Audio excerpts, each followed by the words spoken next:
एक मजाक समझ रहे हैं। मैं इस जानिब देखूं तो यहाँ भी रश है, इस जानिब देखूं तो यहाँ भी जो है वो बहुत ज़्यादा रश है। ये आप देख लें कि किस कदर जो है वो लहरें बाहर की तरफ आ रही है। तूफान सर पर आ गया। कैटेगरी 4 से 3 में तब्दील होने वाला वाइपर जॉय पूरी ताकत से बढ़ रहा है। केटी बंदर पर सुर्ख बत्ती मुसलसल जल रही है। जुमेरात की सुबह 11 बजे से दोपहर या शाम तक किसी भी वक्त तूफान सिंध के कदीम साहिली शहर केटी बंदर से टकरा सकता है।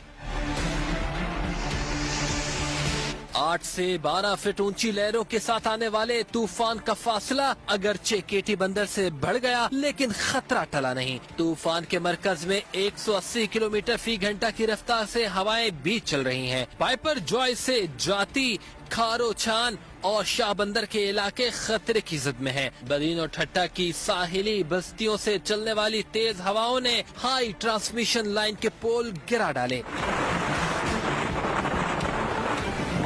समुद्री तूफान के बायस कराची समेत सिंध की साहिली पट्टी इस तूफान से शदीद मुतासिर हो सकती है। कराची में सुबह से ही बारिश मुतवक्के है, जबकि रात 2 बजे के बाद और फिर जुम्मे की सुबह से मूसलाधार बारिश का इम्कान है। सिंध भर में हाई अलर्ट जारी कर दिया गया। माहीगीरों को गलती से भी समंदर का रुख न की ताकीद की गई है।